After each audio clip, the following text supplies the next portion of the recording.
Hello, everyone. Apologies for my lateness. Not too late. I actually started stream on time today, but, was just hanging out with my brother and we were talking about Ring Fit Adventure. Because we are considering purchasing, but we don't know where the fuck we would actually do those kinds of exercises in our house. We don't really have a lot of like super open space to do that. So that's an issue. But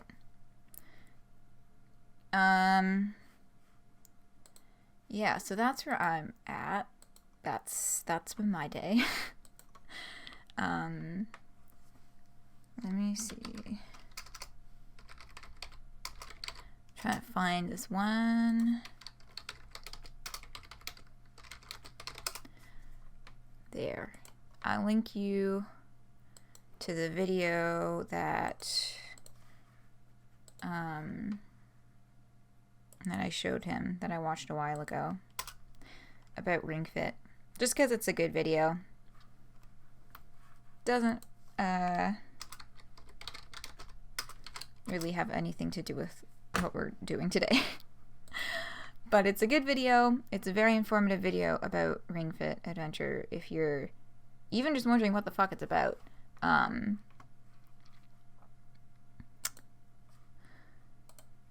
Okay. Sorry, just getting all my shit together. Time to open the game. Oh fuck, my phone battery's dying. Get that shit plugged in as well. Ah, you are familiar with Yakko. I think that he makes great videos. I enjoy his content. You watch Vinny Vinesauce play some Ring Fit. It was strange. Yeah, yeah, some of the footage that I've seen of Ring Fit has me kind of raising an eyebrow. It is a little weird. But it also just looks like a good time, and I need exercise, and actually creating a routine is incredibly confusing and intimidating because I did not learn anything from phys ed in high school. So, yeah, my high school phys ed experience was just a lot of sports and like a small unit on long-term fitness health, but mostly just trying a bunch of sports. Oh, and health class. But, you know. Video game as exercise sounds like a good idea. Yeah, I mean, like, well, the thing is that I'm also, like, part of my hesitancy is that the amount of space in our house, the cost of Ring Fit, and I feel a little weird about, like, gamifying exercise. Like, I just don't want to be relying on gamifying things to successfully complete them. Do you know what I mean? Yeah. I just don't want to rely too heavily on, like, gamifying things. But you know what? Maybe once I get in there and I find exercises that I like, then I can do that stuff, but then also, you know, increase my just general knowledge repertoire of, like, exercises to do and such. There are a million apps to gamify your daily habits. Appropriate for this game. Exactly right, as we are about to continue playing a game where a virtual life coach sets you up with a dream job by, like, analyzing your online posting habits or whatever. Text is... Oh, whoops. Thank you. We'll fix that.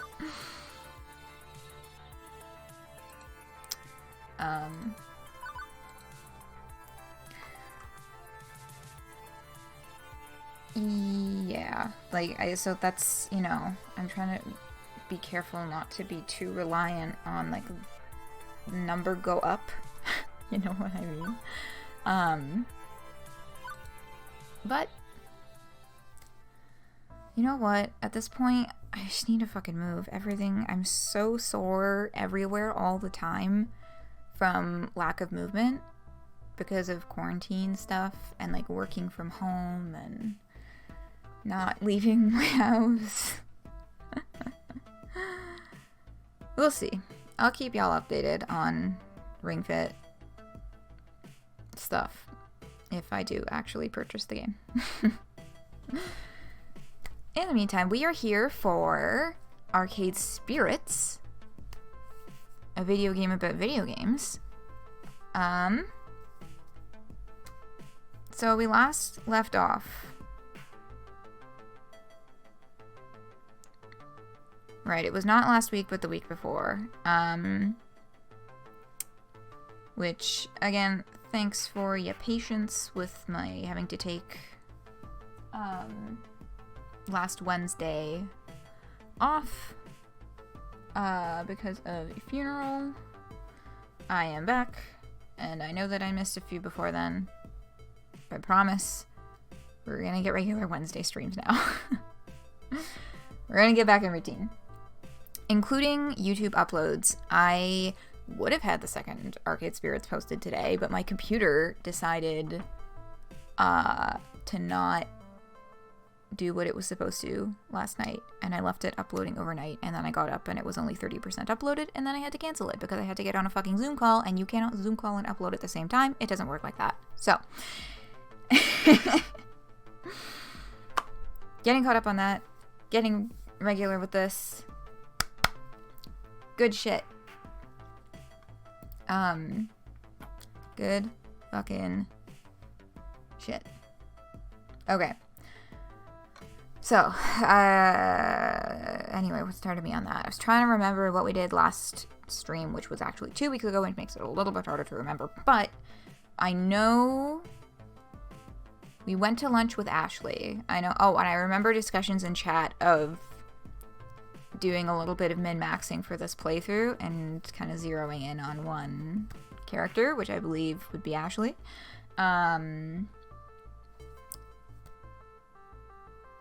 So we went to lunch with Ashley. We went to the Whole Story, the donut shop bookstore, and met the 2 owners whose names I don't remember, but they were very in sync with each other, and it was cute. And Ashley talked to us about trying to find herself. Yes, the whole story. Because donuts and books. It is clever. I will admit it's clever.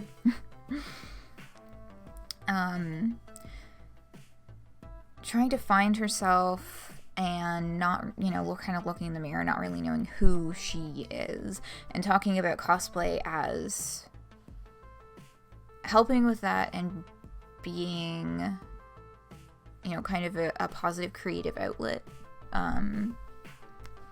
in trying to figure all that stuff out. And now, here we are. Was last week the birthday party too, or was that the week before? I think last week was the birthday party. With all the little kitties and the cupcakes and the angry parents.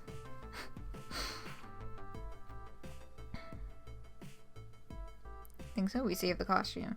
Right. Yes, we saved the costume from the cupcakes.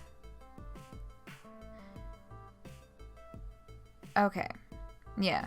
I think we're caught up. I think we're good.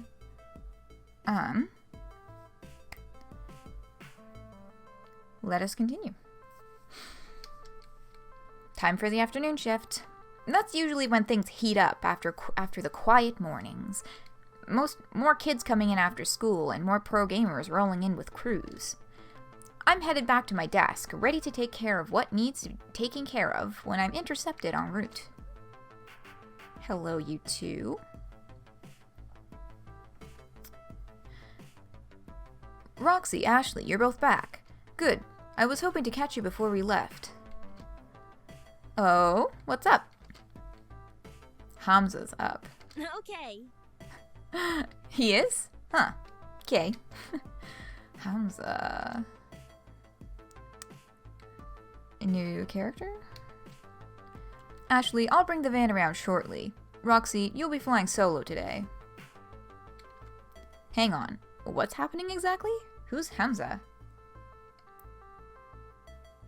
Auto trip for the roving gamer gangs. Yeah, jeez. Hamza's a game finder and auctioneer, and gives next to no notice of when a new block of games will be going under the gavel, so we need to move. Ah, so they're going out to see if they can get some new units.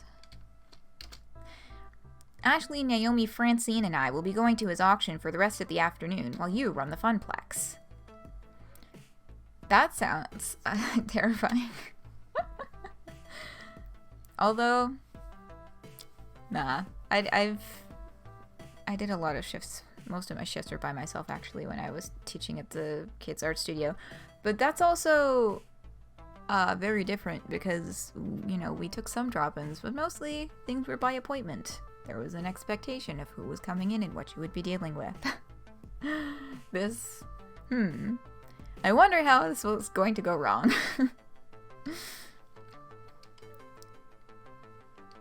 And I'm curious as to why they need all 4 of them.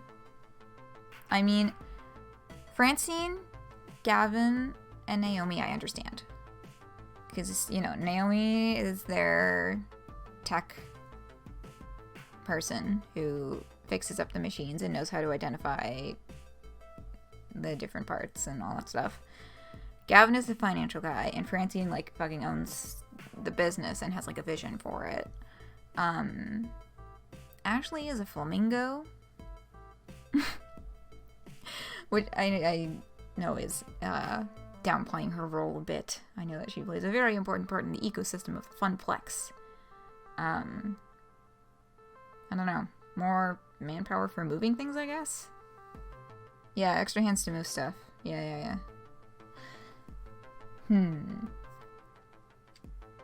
She is a powerful flamingo. Yes, she is a very powerful flamingo.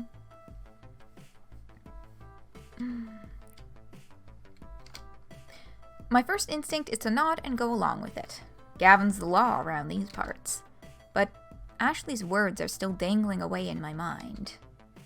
Doing what needs doing is great and all, but maybe I needed to step up a bit more.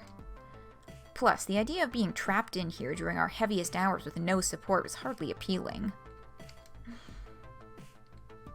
Okay. Hey, what gives? I want in on this too. Let me tag along. You're trusting the Funplex to the newbie? I might burn it down. How about Ashley and I swap places and I come with you?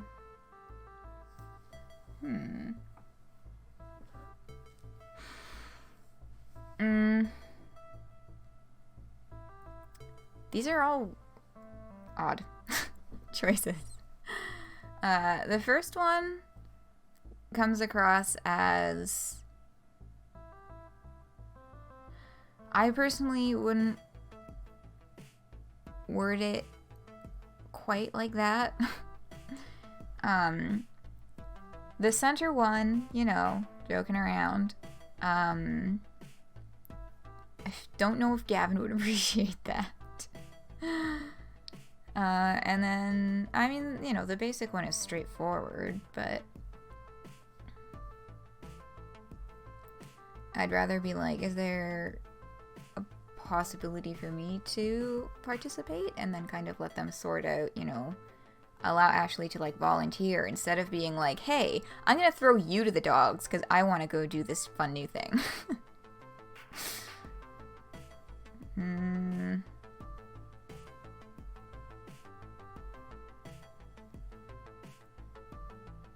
Yeah, the middle one is kind of self-deprecating, too. Because I know it's supposed to be, like, the jokey answer, but it's kind of like... You're trusting me with this place?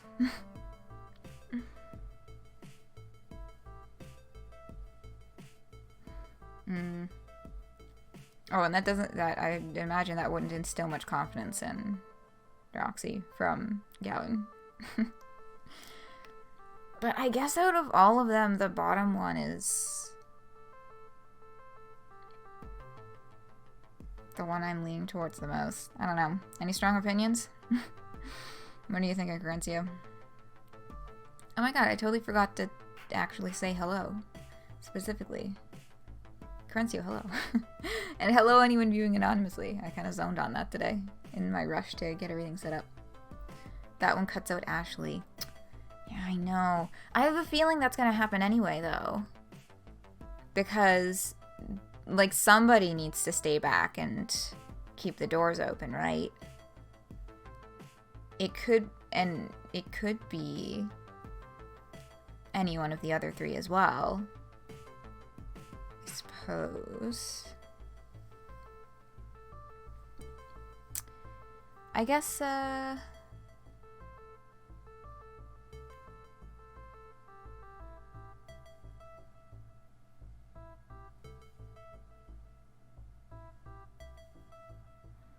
don't know. I don't like any of these options.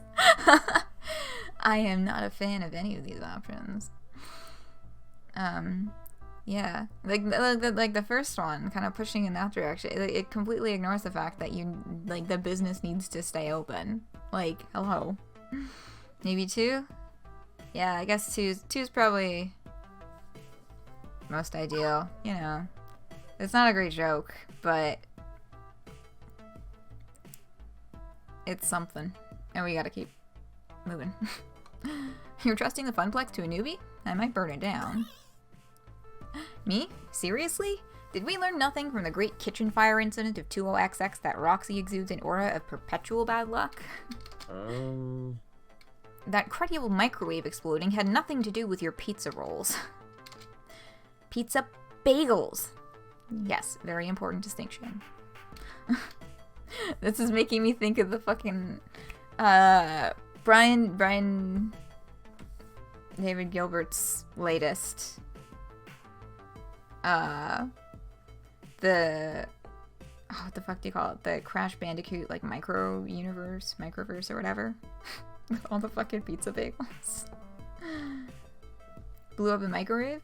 Yeah, that I do remember being mentioned in like the prelude to asking one of the coworkers to go to lunch, or asking, I think a couple of the gamers were an option there too. But yeah, I remember that as a part of the prelude to like needing to get out of there for lunch, just being like, I'm so sick of pizza bagels, also I blew up the microwave.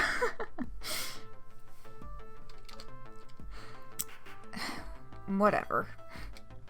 Hey, hang on. I get a say in this too, right? As a fellow floor attendant. I feel like such a third wheel at those auctions anyway. Let Roxy be the third wheel and let me handle the floor. I'll be the finest third wheel you've ever met. Trust me. Yeah, see, I feel much better about, like, she's volunteering for it rather than being like, ugh, I can't actually watch the floor today. I want to do more than I've been doing. Different things. New things. Show some initiative. Like, I suppose it wouldn't change much by bringing Roxy instead. But no costume time today, Ashley. I need non-plush fingers on duty in case of ticket jams. Pinky can stay in storage for the afternoon. I'm just happy to be helping folks out, one way or another. I need to go get the van. Wait out front, please. We'll probably be closed by the time you get back, so I'll see you in the morning.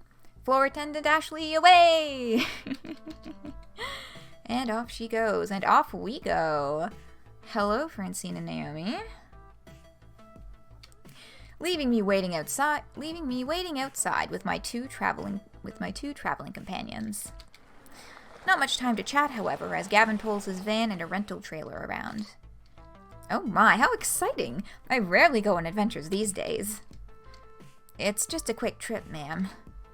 Any trip is an adventure if you make it one. Shall we? True, true. The four of us pile in, and it's off to the highway. Yes. Adventure. Damn, got me thinking about fucking Seahawk. Yo, side note. Aw, this is a cute little panel.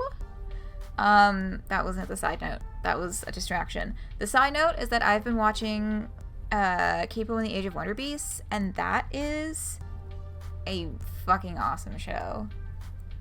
It took until like late season 1 to really grab me, but so did She-Ra. Actually, She-Ra took longer than that. She-Ra took until like late season 2 to really grab me. But yeah, Capo and the Age of Wonder Beasts. It's very good. And the 3rd season just came out like less than a week ago, which I was very surprised and pleased about because it came out in the middle of me watching season 2 for the first time. So now I don't have to wait. I can just start watching season 3. Which I will probably be what I'll be doing after stream today.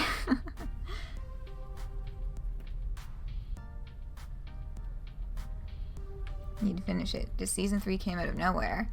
Yeah, was there any like announcements or hype, or did they just kind of like surprise? Because I just kind of started watching it out of nowhere. I had no clue what was happening with any sort of behind the scenes stuff.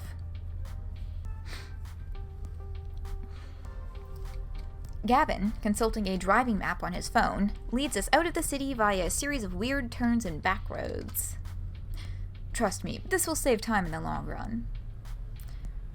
You saw the Netflix trailer for it like 2 days before. Huh. But that was it. Dang. So they were really just like, Happy Halloween. Dang. But yeah, I gotta get on that. I just finished season 2 yesterday, and I didn't have the chance to start. I was gonna start season 3 eating my breakfast this morning, but I woke up and I was uploading that video and rendering the next one at the same time, and I woke up to the video also not finished rendering, so, and I can't really do anything on my computer when it's rendering, which is why I do it overnight, because it uses 100% of my CPU. I max out my CPU every time I render something. I tried to watch Netflix and it gave me an error, this error code that like, bad PC. Yeah, it's like, my PC is not super old, but, you know, it does its job, but also, I mean, like, rendering a video in 1080p, like, it takes a lot of computer power. I tried to watch the episode, and it just, like, so much of my CPU was being used up that, like, it was loading web pages, but it couldn't play videos. It did not have the power to play videos. Which, you know, Netflix, YouTube, Windows Media Player, no, Windows Movies and TV, whatever the hell. Yeah, too much pressure. Too much happening at once, so I haven't gotten around to watching it, but I am excited to do that. Anyway, speaking of excitement, we're on an exciting adventure with some good pals here in the, looks like the fucking Mystery Shack. That's the name of the van from Scooby-Doo, right? Oh, is there? I think this is the first image, or like panel background, whatever, where I can't find the penguin. There's been a penguin in every single background so far, but I don't think there's one here. Mystery Machine, Mystery Shack as Gravity Falls. Oh, whoops. Close enough. But yes, the Mystery Machine. They're a big old van that looks like the Mystery Machine. And yeah, Francine is chilling in the back. But yeah, no penguin. Damn. Anyway, Gavin's taking us through some back roads. Where's Hamza set up this time? On site, it's some abandoned estate just outside town. It's about to be torn down, but they found a trove of arcade games in the basement. Woohoo! So exciting! I love arcade raids. Arcade auctions. Raids. Auctions. You guys got an arcade to English dictionary I could borrow? Francine, without looking up from her knitting, answers. A raid is when a bunch of collectors get together and rescue games before they can be junked by their original owner. Oh, interesting. I thought that they were just, playing off of video game terms for fun, but there appears to be an actual, definition.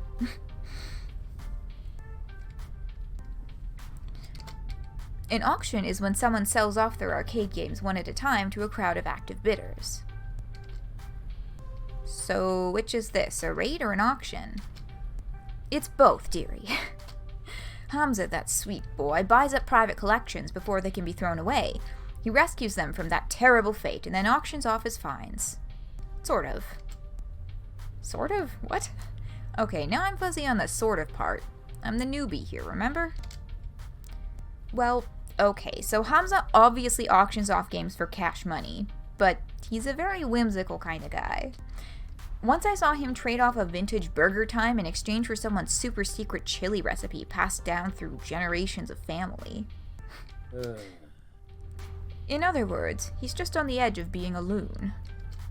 This would be a lot simpler if it was just a raid. We'd pay up front, we declare what games we want, and we cart them away. Instead, he ambushes us with these impromptu auctions and makes us come down there to entertain his whims. Wonderful. I think it's sweet. He wants to make sure games go to good homes, to people who really want them, even if they can't pay. And really, we should be honored we got an invitation. He's trying to cut out the big franchise arcades like Deco's Palace and help the little guys. Like us. It's inefficient and relies entirely on keeping on Hamza's good side. Huh. Wonderful. Yeah, cute little voice line. Gavin's right, this could be a lot simpler. Helping out the little guys sounds good here. Or how did you meet this Hamza guy anyway? I'm leaning more towards the middle answer, but I also want to know how they met him. I hope that comes up in conversation afterwards anyway. But yeah, helping small business, definitely the direction I would lean in. Going back to Ring Fit Adventure, that was one of the reasons I'm finally giving it some more serious consideration, is that it's finally back in stock at our local small video game store. I don't think it's a chain. I'm pretty sure, I think there used to be one in Montreal and then it closed or something. But it's definitely not a massive chain. That's for sure.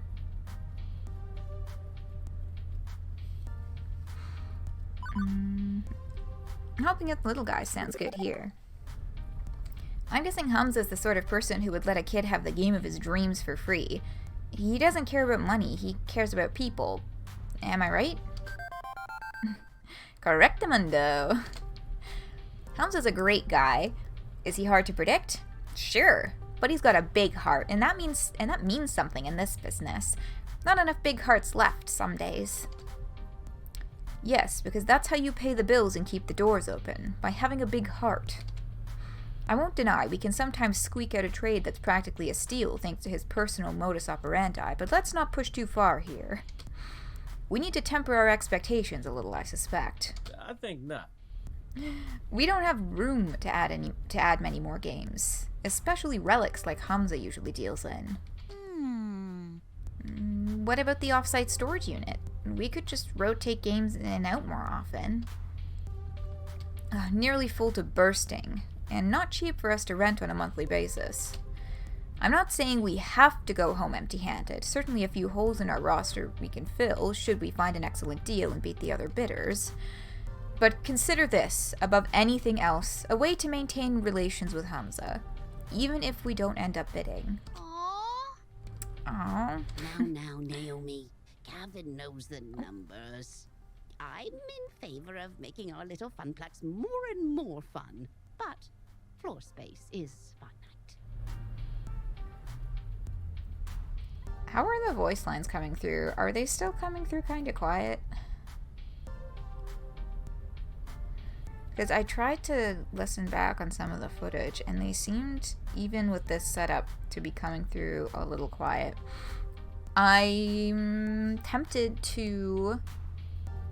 I forgot that you can just turn off the voice acted lines and leave the little quips.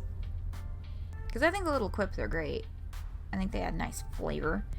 But I don't know how well the voice acting is actually coming through without like a lot of finagling with the sound settings. Francine's a little quiet there. Yeah, I think the voice acting is lovely, but I think I'm gonna pop that setting off for now, and we'll keep it just to the short clips for the sake of audio clarity.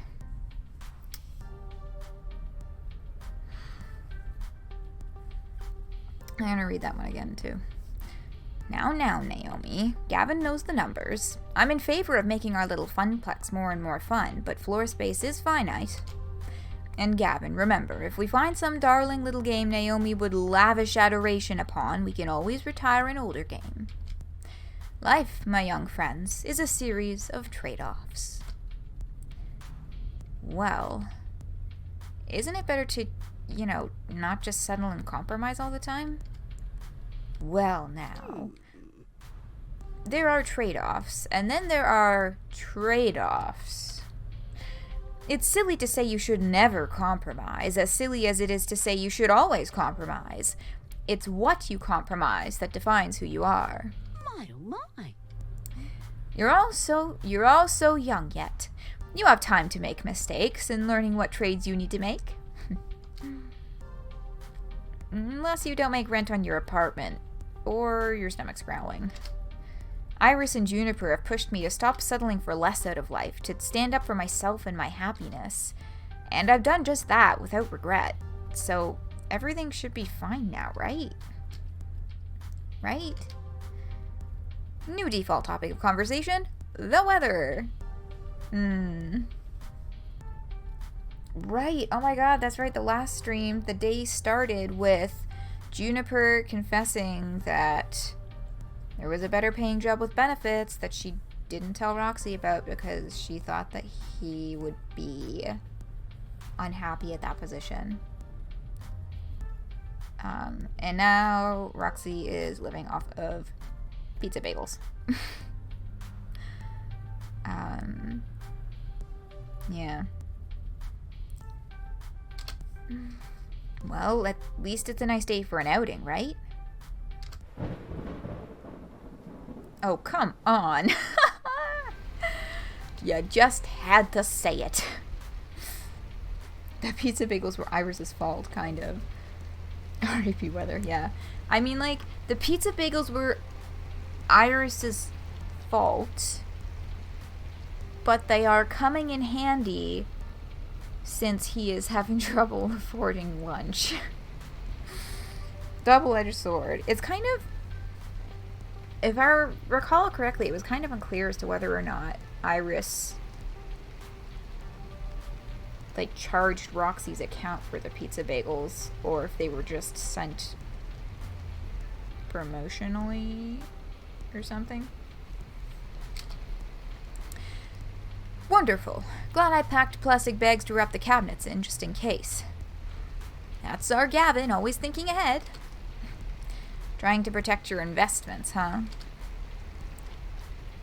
From Hamza's invitation, it seems this arcade was largely abandoned and left to rot. I'd rather not add water damage to the ailments the games are already suffering. It's so sad when you come across a wonderful game that's just ruined beyond repair.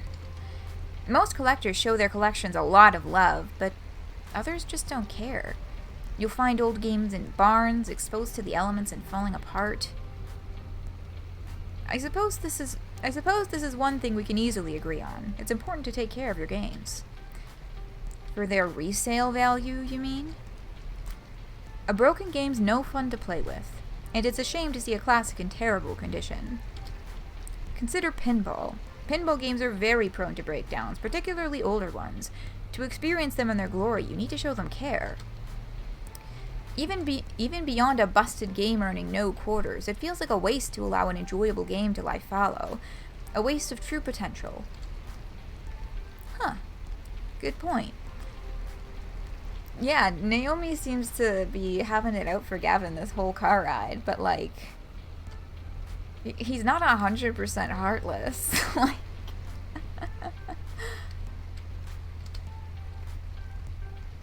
I'm glad to see these two getting along better, even if Naomi keeps preemptively attacking him along the way there. Yeah. Hi, Phoenix. Welcome. With the rain pounding down on the van roof, conversation gets a bit difficult. Gradually, everybody resumes fiddling about with their phones, knitting or driving. Leaving me to wonder, exactly where is this auction and or raid happening anyway? We've been driving for some time, leaving the city far behind. What would a massive trove of arcade games be doing this far out in the sticks? Maybe it's some closed down roller rink or an old bowling alley. Or maybe it's a creepy old house that's likely haunted by exactly 87,194 ghosts. Yeah, I find it, big Scooby-Doo vibe. Yeah, I said the same thing, except I accidentally called it the Mystery Shack instead of the Mystery Machine. This is a Scooby-Doo episode now, officially.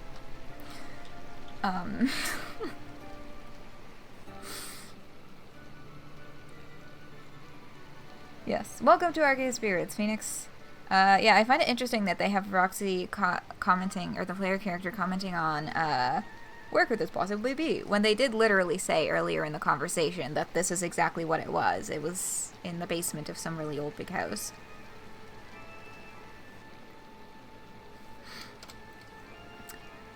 Ah, the classic Nitrum lock-in play. So majestically awful. Gavin pulls up alongside any number of other vans and trucks. We're here a little late, it seems. Good grief, is this really the auction site? Creepy. Definitely creepy. At least an 8 on the creepometer. An old home has character, I feel. Let's not judge it by the exterior, shall we? With all speed, the group hurries inside to get away from the weather. Major nostalgia. The one with the electricity monster in the computer game or something? Oh, and the idea of haunted arcade machines gives off good vibes. Yeah, haunted arcade machines is an interesting concept. There's dirt falling from the ceiling on the left side of the screen. That's a little concerning. Yeah, I didn't really watch a lot of Scooby-Doo as a child. But I recognize characters. I know character names. Specific episodes, not a clue. But that van immediately, clicked in my head. Take your bets on how many vampires are here. A large group is already gathered in the foyer of the crumbling estate. But one rushes forward to greet us in a blur as the others pay little mind. Greetings, friends. Hamza, hello. Greetings, friends. Hamza welcomes our friends from the Funplex. Welcome, welcome. Gavin, stalwart as ever. Naomi, love what you've done with your hair. Miss Francine, a beauty surpassed only by your wisdom. Oh, fresh. And A new player, it seems. Who might you be? Roxy Nitram. I see. Greetings to you and yours. I am known as Hamza, seeker of antiquity, finder of things lost, player of games. And welcome to, well, not my home, but a place where Hamza shall provide hospitality regardless.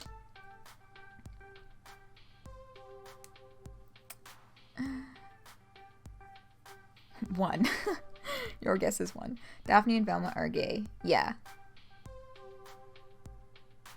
Scooby... Since they scratched the season where that happened, something after Scooby revealed descendant of Nyarlathotep? What? Okay. It's canon? Bucket, sure. Okay, kind of a dump, isn't it? Seeker of Antiquity, 1980X is antique, or thank you for your gracious invitation. I feel like the politest answer is just the basic one in this instance. He's just trying to be welcoming. The other ones are just a touch rude.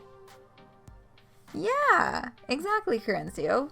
We are on that wavelength today. Yeah, the first two are just fucking rude. He's being very kind to us. Thank you for your gracious invitation. Thank you for your invitation, Mr. Hamza. I understand you only invite a select few. The Funplex is proud to accept your summoning.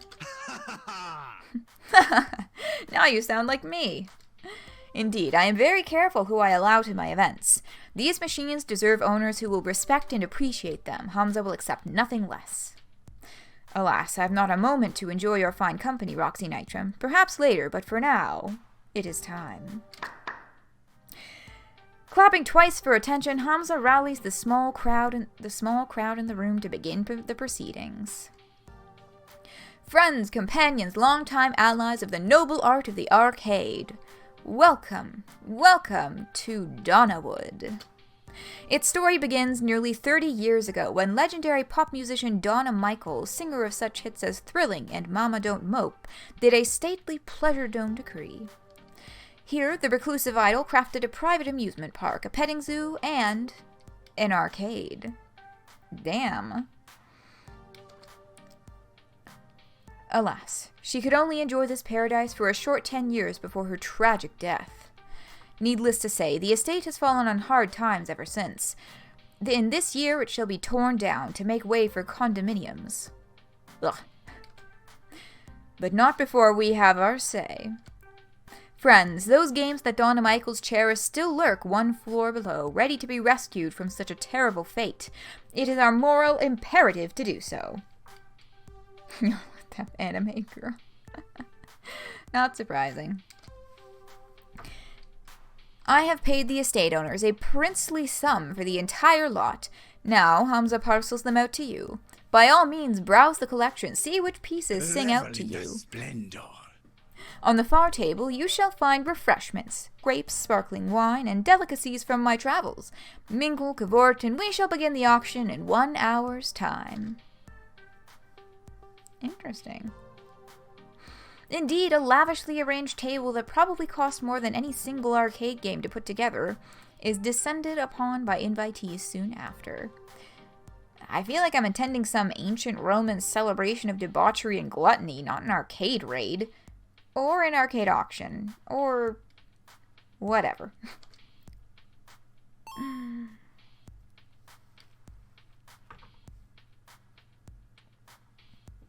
Scooby-Doo is one of...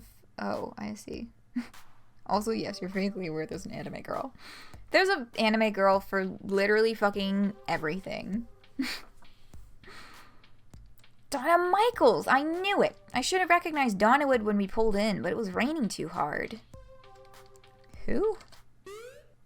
You never heard of Donna Michaels?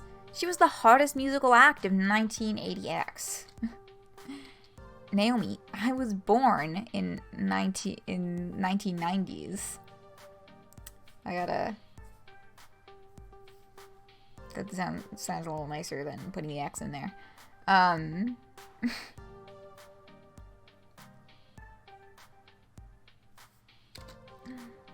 I'm totally plugging my phone into the van stereo so we can blast Girls Just Want to Play Games all the way home. These are all plays on song titles. let me check the history. These are definitely, like, I mean, obviously, girls just want to play games. Girls just want to have fun.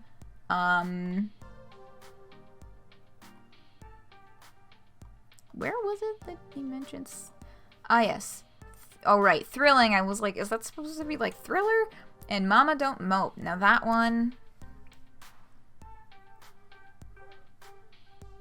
I feel like I should know, but I can't put my finger on what that reference is. But yeah, I was suspicious that they might be references, and then they said, you know, what was it again? Oh, girls just want to play games. Now I'm thinking about the Game Girl song from Homestuck Volume 9.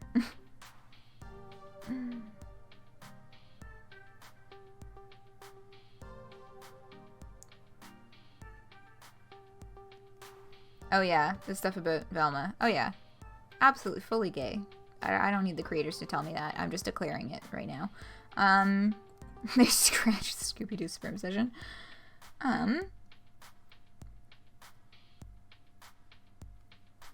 Also don't know who Marcy is. Anyway, yeah, these definitely songs. Can't put my finger on that one. And let me copy. Please don't go.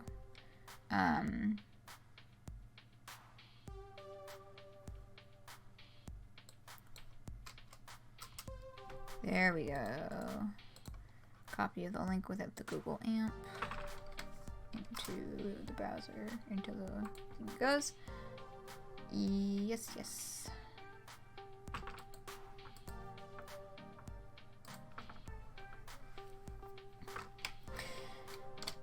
But first, I'm gonna go check out the cabinets in her arcade.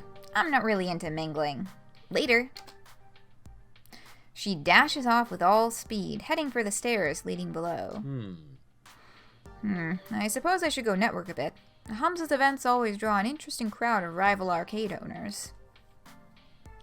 Heading for the foodstuffs, Gavin arranges himself a plate so he has an excuse to hang around and eavesdrop on the other collectors. Leaving me to, do stuff? Now I see why Ashley was bored at these events. Gavin schmoozes, Naomi analyzes finds, and Francine's already napping in a chair. I've got nothing to do. Well, when in doubt, find someone who knows what they're doing and stick to them like glue.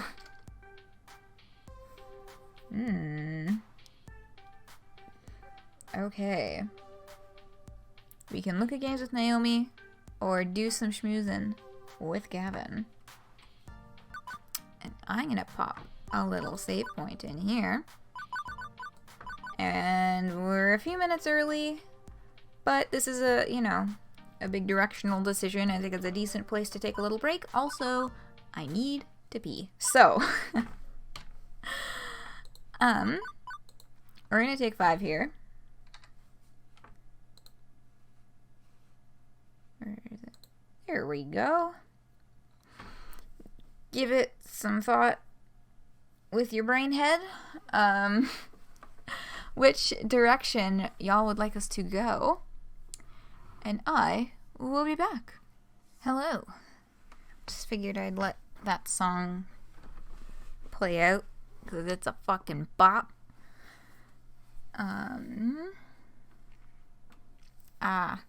Crap. Yeah.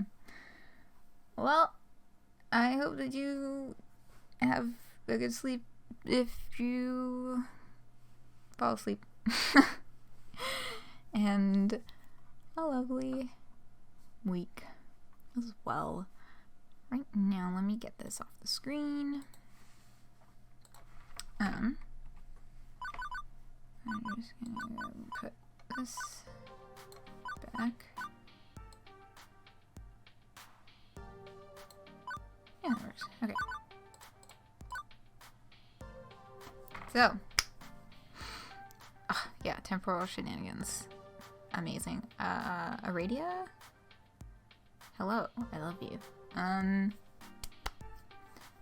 this is going on. So, final decisions on Naomi or Gavin. Preferences, thoughts, opinions, caveats. Naomi? Alright. There are no other objections. Naomi it is. Go browse games with Naomi.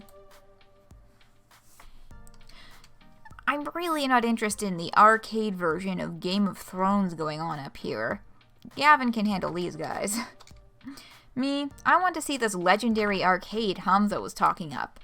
So I head downstairs to join Naomi. Whoa. Oof. Looking rough indeed. Is this a private collection or a full-fledged arcade? I was expecting a handful of games and a pool table or something, but this is easily 3 times larger than the Funplex itself. Even coated in dust and disrepair, it's awe-inspiring. Oh yes, can I scroll back with this? Aw, dang it, I can't. I don't think I spotted a penguin in the front room either. So maybe there's not a penguin in every single background, because there's not one in here too. But all of the city ones had a penguin.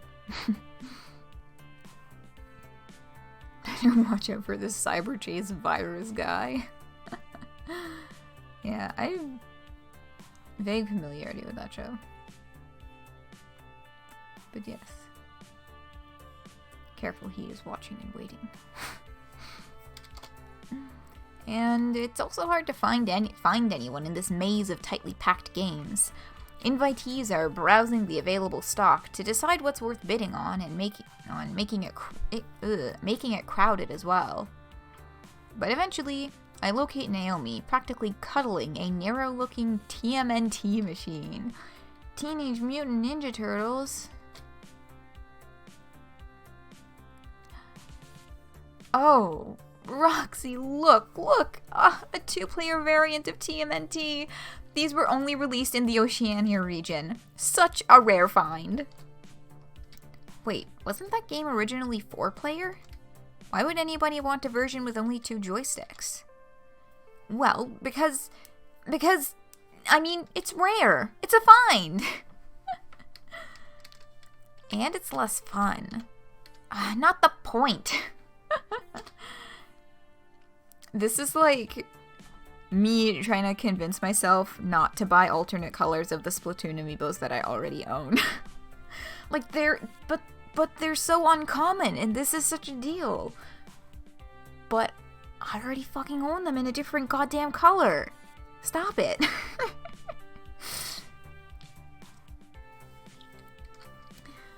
It's only the only Splatoon amiibos that they released in alternate colors were the original 3, Inkling Girl, Inkling Boy, and Inkling Squid from Splatoon 1. None of the other amiibos, the idols, the Octolings, the Splatoon 2 Inklings don't have alternate colors, but they did a second color run for the Splatoon 1 amiibos. Arguably, the second color run is nicer colors. I kind of like them more anyway, but it's a lot. Yeah, like I already fucking own those 3. I gotta fucking stop.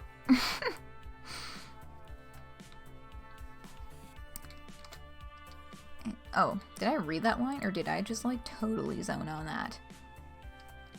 Anyway, it's hard to find one of these, 2-player or 4-player. I'd love to have it for the arcade. I'd love to have that and this one and oh, if only I could take all these home with me. I mean, some have water damage and others likely have busted CRTs and controls. They all need work, but I recall the game she was working on when I first met her. Extensive repairs needed just to make it playable. So not only would you have to bid and win the game, but you would have hours of work and plenty of spare parts to purchase ahead of you. I know! Isn't it great? Watch someone fight Inner Agent 3 for 6 hours? Yeah, I buy that. I can't beat Inner Agent 3, and I've mostly given up at this point. Like, I'll probably get back to it eventually, but... oh my god. No, it's a hard one. Oh. Oh, pardon me. These fucking X-rank players beating Inner Agent 3 on their 3rd try. Fuck off.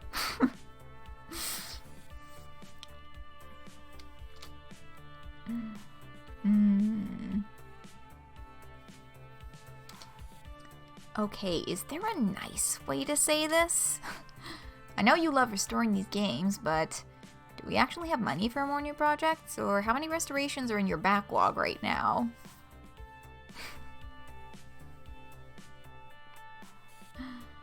Yeah, I think the first one is what I'm leaning on. But it's, I get that feeling of like, oh, but this would be so cool. It's like,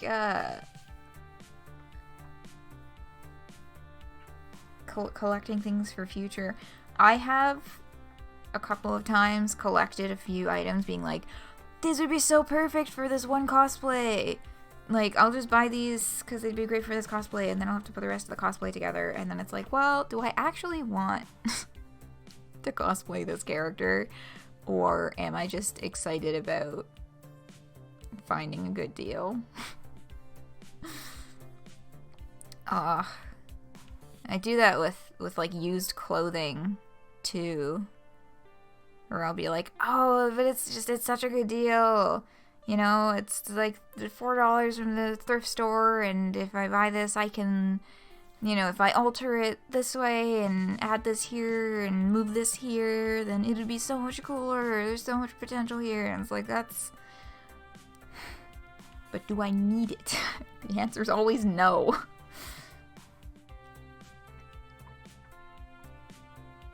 If you're max ranking competitive and you beat Inner Agent 3 on your very first try, you become Inner Agent 3. Yeah, I'd buy that. I'd buy that. One day I'll beat Inner Agent 3. Anyway, I'm gonna go with the first one, just because I'm not seeing thoughts and opinions in chat, so I'm just gonna say fuck it. I think the first one will, you know, hopefully be a gentle push. I know you love restoring these games, but you really love bringing a broken old game back to working order, huh? Yeah. Absolutely! These games deserve to shine, as they once did ages ago. If I can turn back the clock and let them be what they truly can be, let people play them as they were in their prime, well, there's no greater feeling. And you enjoyed the challenge of restoration, too. Repairing hardware, replacing damaged art, the problem-solving of broken monitors. You know me so well, Roxy, exactly! And all of that is admirable. I really love how happy these projects make you, Naomi. But there's a flip side. How much time does it take to restore a game? I'd say if it's in good shape, maybe a few hours. If it's really a wreck and needs extra love, a few days. Maybe weeks if parts are on back order. Okay, now think of the games we currently have and how many still need work or break down frequently. Can you take on a bunch of new projects? Well, I could make the time, work late, right? Even a girl with bottomless energy has her limits. Naomi sighs, frustration building. It's not fair. I know. I mean, I'm not dense. I know there's only so much we can realistically do, so many projects I can actually take on. But I wish I could do more. I wish we could do more. the Funplex has never really been a success. Even before I came on board, it was always struggling to stay afloat. I joined it because so few arcades still have the games I love. Aww. But I can't turn our situation around, can I? No matter how hard I try. This was my first job. Part of me is hoping it'll be my last job too, that I can happily spend all my days tinkering with these wonderful games. Every kid says they want to be a fireman or an astronaut or a robot cop or something, but nobody actually ends up doing that. Except me. I wanted to fix up arcade games, and that's what I'm doing. It's all I've ever wanted to do. So beautiful. So I see all these old broken games. I just want to show them the love I can give. I could be happy working on them for the rest of my life. Ugh. Wow, that's dedication. And really, you went straight from school to an arcade job? I mean, I've meandered from job to job, never really sure what I wanted. That's normal, right? Yeah, that's these days especially, that's a lot more common than settling down on a single job immediately. He has a ska kerchief like Kokichi Danganronpa. And the hat from JoJo anime man named Speedwagon? They're both white and black checkers, and those are ska colors. You bully him for liking ska despite the fact that you like ska.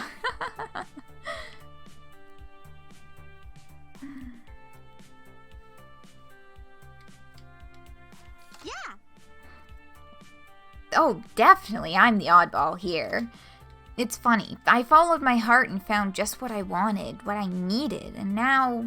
well, now I'm scared someday it'll all come to an end, and the Funplex will close. And if the Funplex goes under, I really don't know what I'm going to do. All I've ever wanted was to work in an arcade, and I'm literally living my dream. Okay, now I feel bad for bringing down her day. Hey, look, you never know, right? Maybe we'll get lucky. Maybe we'll find a game down here that brings in a thundering herd of players. Right! It's a slim hope, and we both know it, but Naomi clings to it immediately and eagerly. My low bank balance and grumbling stomach mean I need to cling to that hope as well. I made my choice. Now I need to make that choice work. We just need to find the right game. Something nobody's played in a long time. Something that'll tug at the nostalgia strings. It's difficult finding the right balance. Especially in the year 20XX. A lot of these games are on life support. Borrowed time. But they can be repaired, right? Well, yeah. For now. But CRTs, the monitors that power these old games, before LCDs and now 3D flats started replacing them, they're in short supply. Nobody makes them anymore. I mean, who buys a tube-based TV anymore? Nobody. It's all high definition and that dumb 3D projection tech, which looks awful. Nobody appreciates a good CRT anymore. Aren't high-def displays way cheaper, though? I've seen some old games running them in other arcades. They're wrong is what they are. These games weren't designed for pixel-perfect flat panels. They were designed for fuzzy tubes. The picture looks weird on LCD. Across the continent and into Canada. Ah, West Coast Canada, yeah. Or else you would personally deliver the hidden CD you found in... Even labeled Ska the Third Wave. No CD in it, just the case. RIP. But, yeah, I mean, I do appreciate that there's a certain value to the original thing and the way it was originally meant to be played.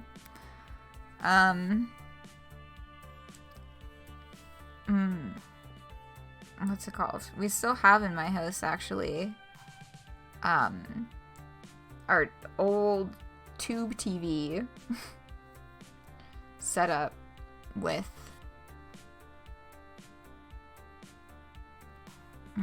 A few old systems hooked up to it. It's a little wonky these days. It mostly works, but sometimes it just like turns off on its own. Like the screen goes off and like the sound still plays, but the visual stops working. And it always eventually comes back on its own. But it's a different amount of, it takes a different amount of time every time to come back. You can't really predict when it comes back. And since we mostly use it just for like video games now, you just kind of have to pause the game and put down the controller and like go read a book or something until it comes back. It's on its way out, but it's still mostly functional. It doesn't do that very frequently.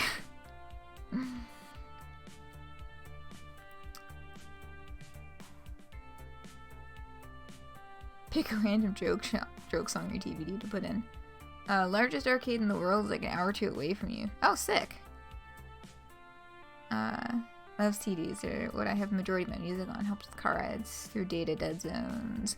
Yeah, I still strongly prefer owning a CD over digital download or streaming service, especially over streaming service. I kind of collect CDs for artists that I really enjoy. But it's like, the thing with a CD, and this is, you know, the same thing is happening with video games. Once you own a CD, you just fucking own the music. Nobody can take it away from you by taking it off the streaming service or, you know, any other such nonsense. You just fucking own it. It's a physical thing. It's in your hand. It's yours. And the only thing that will take it away from you is if you don't take care of it and you like scratch it or break it. You just fucking own it. Same with video games. Always preferred physical copy. Because when you have the physical copy, you just fucking own it.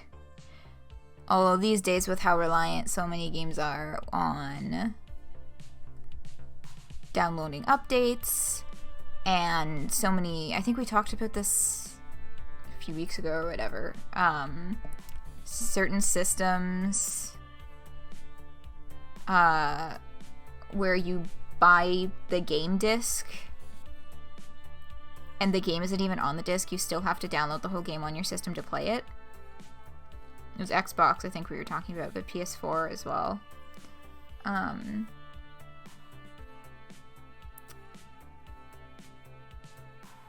But yeah, it's shitty. You just don't fucking own it. But yeah, like DRM and Steam, right? I used to prefer getting things through Steam just because I like the convenience of the Steam launcher, but more and more, if a game now, if it's available on itch, I buy it on itch because then I get a DRM free copy of it chilling on my computer. Hunting down MCRCs, Death Never Stop You, and 10th Anniversary Edition of Black Parade. Yeah.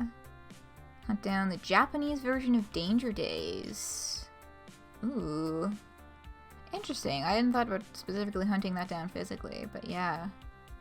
Yeah, My Chem is the only band, like I collect CDs, but My Chem is the only band that I've ever purchased a compilation CD before.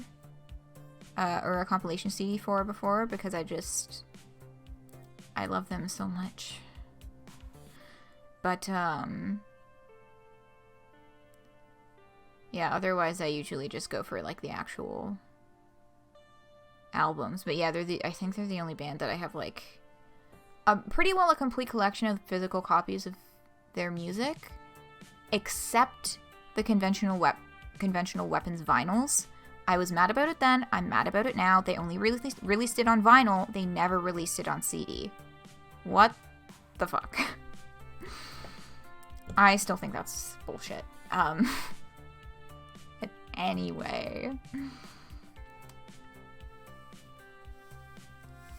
Cartridge that anyone can use. Yeah, like, you shouldn't have to rely on having an internet connection to play a game that doesn't actually require you to connect to the internet for any crucial features, you know what I mean? Like, anyway. Got a little sidetracked. Was still kind of relevant to the topic at hand. A little sidetracked, but yes. Tube TVs.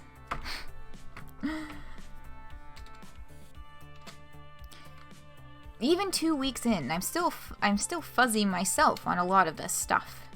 But I grew up in the internet age. I'm silicon literate. I got options.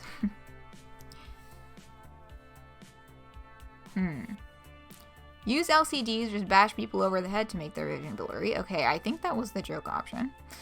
Buy some cheap common games and gut them for spare CRTs. Simulate the fuzzy image and still use an LCD. They were just released them on vinyl again recently? Oh yeah, they released... I found that, I saw that, I thought that was so fucking funny, because they're like limited edition color versions of Danger Days, Black Parade, and Revenge. And the Black Parade one is literally just gray. Like, the other two have color, but the fucking, they're like limited edition color version, color vinyl of the Black Parade is literally just fucking gray. Like, not solid gray, it's got like a nice mottled like texture to it, but still. Newest volume of Killjoy is called National Anthem. Ooh, I will have to look into that. But yeah, I just thought that was really fucking funny.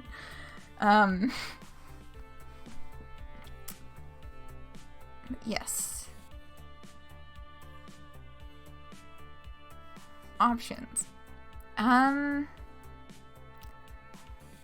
don't know how much she would like gutting a perfectly functioning game for parts. You know what I mean?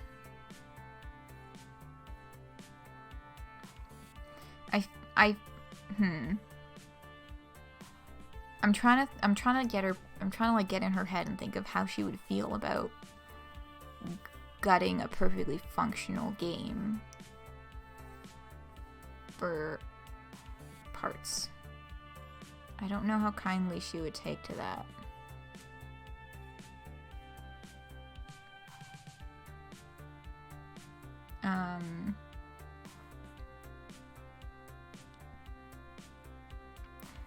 Simulating the fuzzy image on the LCD is an idea.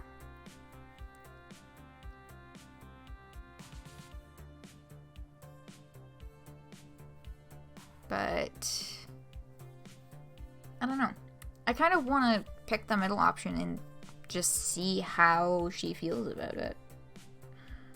Out of curiosity, and hope that it's a good thing, because I'm not a fan of the bashing people over the head joke, because I feel like we're trying to have a more productive conversation, and popping that joke in there maybe not well timed. I don't know. Not sure any of these are good, but yeah, a lot of the choices today are just not really winners. 15 days until Halloween. Hell yeah. Oh yes, I am a graveyard. I have been following that now as well. I don't think she would like gutting it. She gives off liking all games vibes. Yeah, see, that's the thing. Like, I kind of want to click on it and see what happens. But also...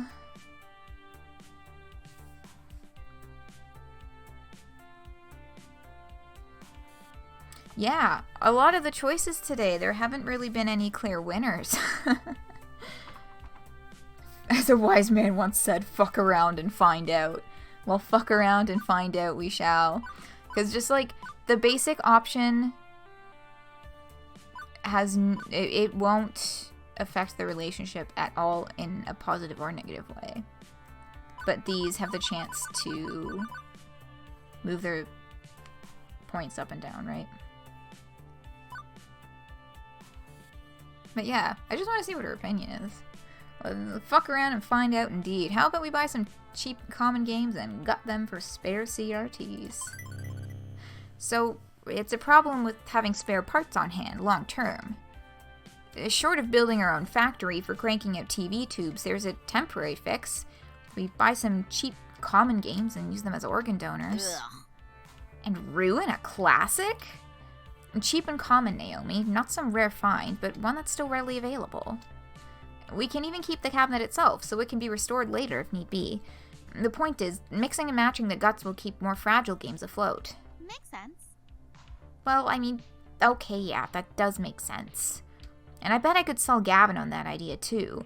We'd need more rental storage, but it would mean less ordering parts and less downtime. Alright. Okay, I'll see if there's anything down here nobody will want and nobody would need. Thank you. You know, I'm glad you're with us at the Funplex. Whether you're taking my side or Gavin's, it's just nice to have someone who cares about games around. Ashley's fun, but she's way more into cosplay than gaming.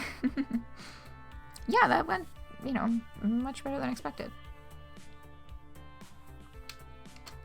But it's kind of odd, you know?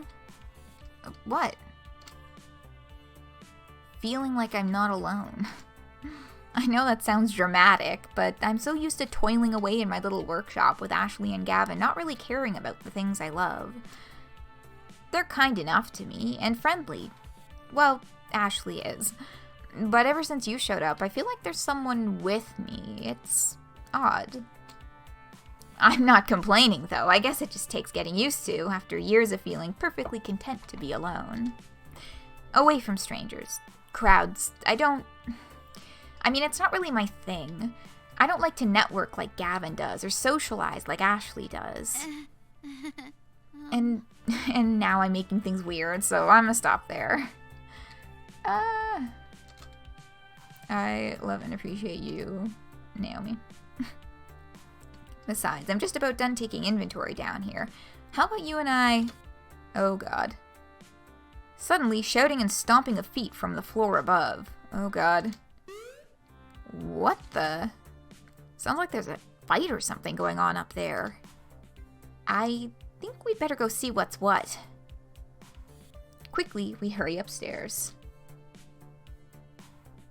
What's going on? I heard shouting. Hamza has ejected a representative of the Dark Carnival known as Deco's Palace from our midst, and not soon enough in Hamza's opinion. The Dark Carnival. Yeah. Dark clowns? Clowns? Did somebody say clowns? Is that a Homestuck reference? Gamer tested, mother approved. Yes, the clown senses. Off the fucking charts. Oh, okay. I guess everything's fine then. Excuse me, I'm gonna go get my work apron on since we'll be moving games soon. Naomi, if you don't mind, after you change, we should coordinate our wish list. I want to get that settled before the auction begins. No, don't leave me alone with... But... The what? Orgy Master? Hello?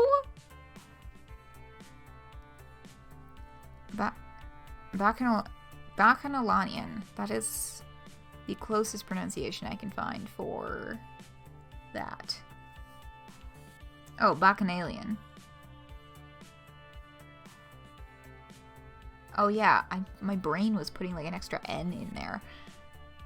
Bacchanalian.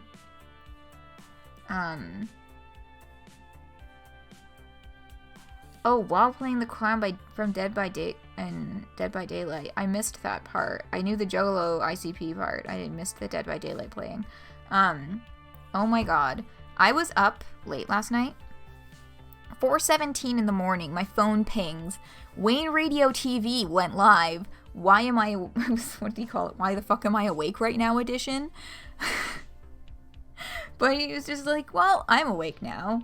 guess I'll go live at 4:17 in the morning. He had a whole story if you want to hear that. It's on his channel, but it kept me company. I was doing some bedroom cleaning. Yeah, like you do. Just go live at 4:20 in the fucking morning. 4:20. I stuck around for the prelude, but I ended up leaving when he started actually playing Dead by Daylight because I didn't want to watch a horror game about murder right before trying to go to sleep. The waning hour. I think we have a definition for this word, though. Actually, can I look at it right now? BACCHAN. Alien. That's the wrong window. That's the right window.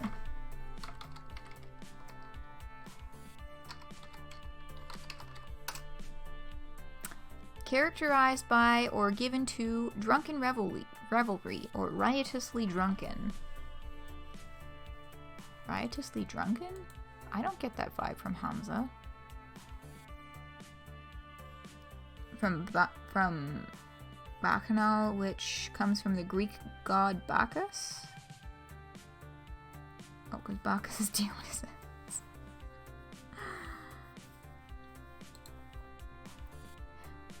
Excellent. Now, let us resume the social amusements and jocularities.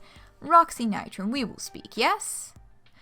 Hamza leads me off, away from the chattering crowd, presumably not to eat me, or yell at me, or anything like that. Hamza must consider this. I make it a point to get to know all who attend my gatherings. Clearly I have been remiss, as I allowed one who works with the hated Dekonami to enter. Hamza would like to know you better, my friend. Not that Hamza assumes you to be a spy, of course. It is simply a matter of what is proper and right. I'm just a floor attendant for the Funplex. Not much else to say. Konami. Hey.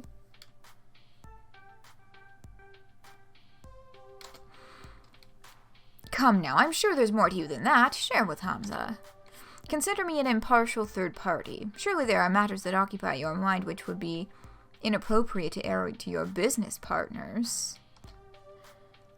Okay, this guy is clearly on a fishing expedition for dirt. Considering the high court of arcade royalty I'm supping with, maybe it's best not to give him anything. But I also don't want to make relations difficult for the Funplex if this guy really is a leading supplier of cheap arcade games. Okay. Secretly the royal heir of a distant land? Honestly, I've had a long run of bad luck. Or just hired muscle for moving games around. Well, the first one's a lie.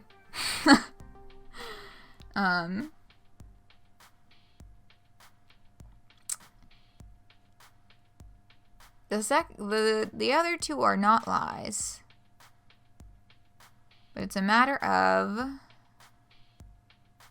do we play it safe? Or be honest and see what happens? Two truths and a lie.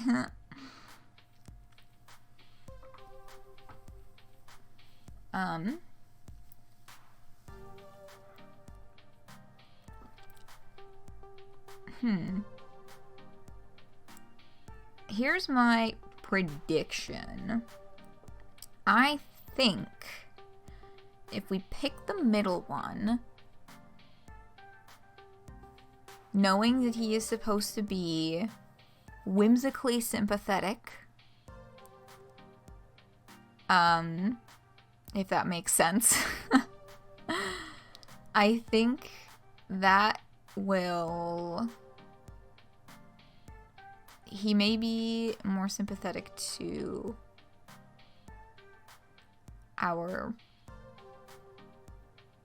what we're looking for. Did that sentence make sense? Anybody?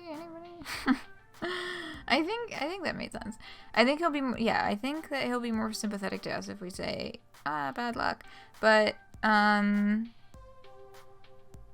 we could also just, keep playing it kind of down low with moving things around. I don't know.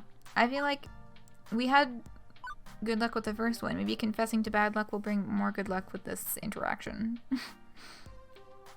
Honestly, I've had a long run of bad luck. I won't bore you with the whole story, but the TLDR is that my family's had a curse and foul luck for quite a few years. Moving from city to city, job to job. After I left home, I couldn't find stable work. Not until the Funplex, I guess. I'm determined to make this work, but I'll admit, I'm in a vulnerable position. It's not exactly a jet-setting executive role. Hamza agrees. Ah, yes, I see the dilemma you face. I have seen it many times before, in fact, including firsthand. Yes, I have known hardship. We all have in the course of events. You are not alone in that condition, Roxy Nitram. Hamza began as a mere urban explorer and hunter of rare objects for a wealthy buyer in Dubai. You see, many debts pursued me, and in return for assistance in paying them, I stalked the arcade of his dreams. In time, my patron released me entirely from the woes of debt. They were difficult years, productive years to be certain, and throughout them Hamza learned how to use the mystique of being Hamza to better achieve his goals. Now I stand before you with power and with hard-earned respect for that power. I leverage it to ensure that those who respect games as I do can enjoy them even if they lack coin. But yes, I have known hardship. We all have in the course of events. You are not alone in that condition, my friend.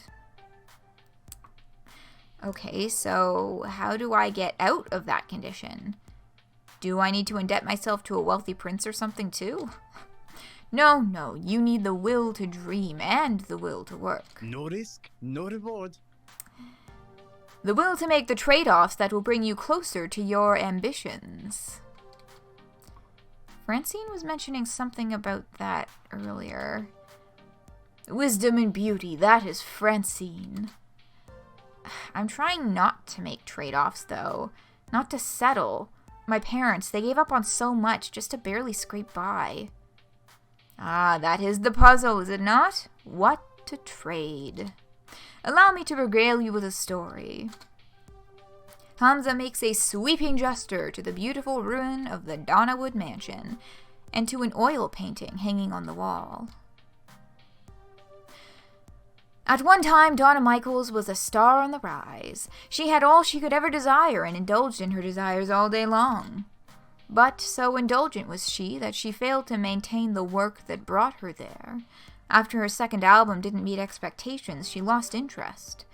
For years, she lurked in these walls as a recluse, playing games for hours and hours.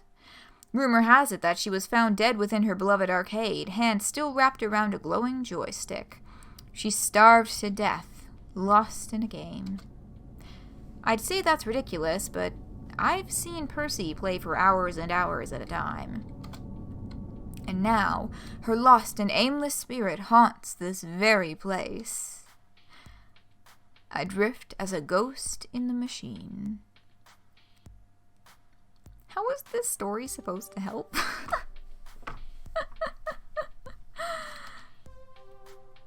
Oh god, too spooky for me, man.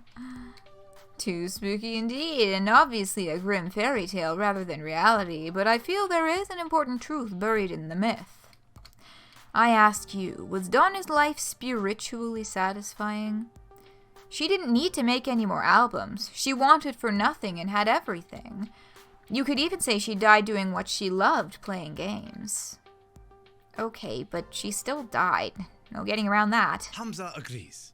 Precisely. So many years thrown away, refusing the world around her in favor of a dream.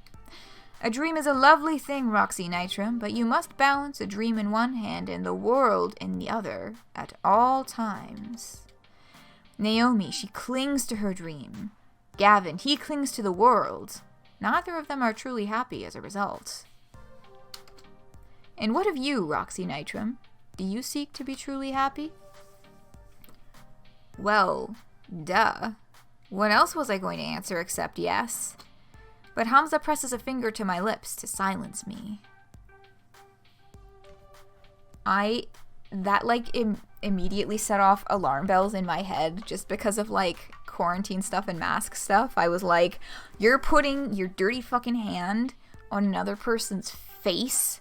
I mean, even regularly, I think that's not a thing you should do. But it just like, it set off 10 times the alarm bells because of the context of reality right now. Sorry, I was just like, I'll just take a quick drink of water, but I wasn't paying attention. And I spilled water a little bit, but it's fine.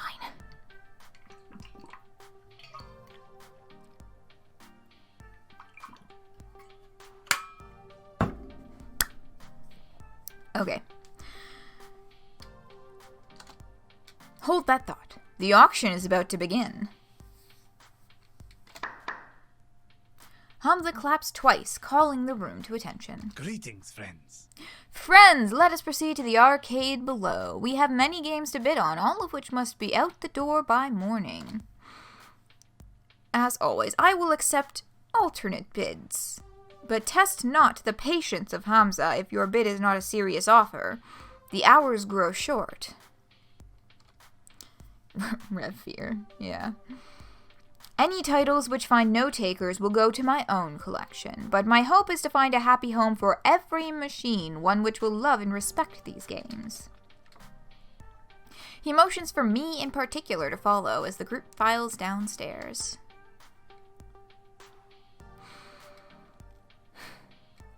This way, this way. A bunch of folding chairs have been set up in front of a large HD TV.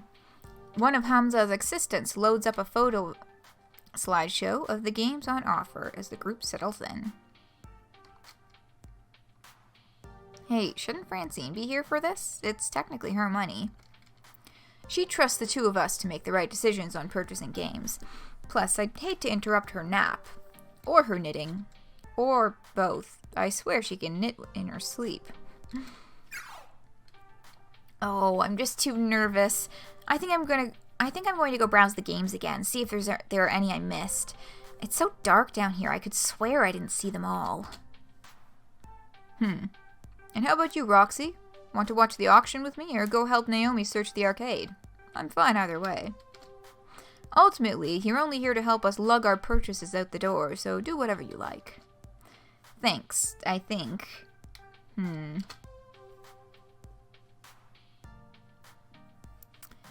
So,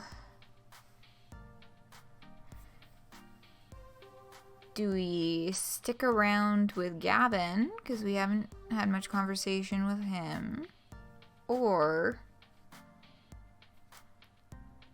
go continue building repertoire with Naomi? Curious.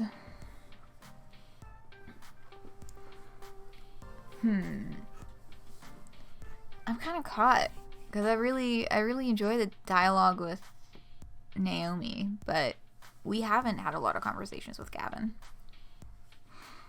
Like I was like, let's just check the relationship panel. It's not there because the UI disappears when the options show up. I mean, you can always use escape to reopen the menu, but still. No cheating during choices for some reason. I guess they don't... I'm guessing the point is they don't want people to, like, save and then do everything to see which one is the best option. But, I mean, you can also just, like, if I press escape, the menu opens and I can do that anyway. Yes, you can't save before the choices if you can see them coming. Can you access? No, I don't think.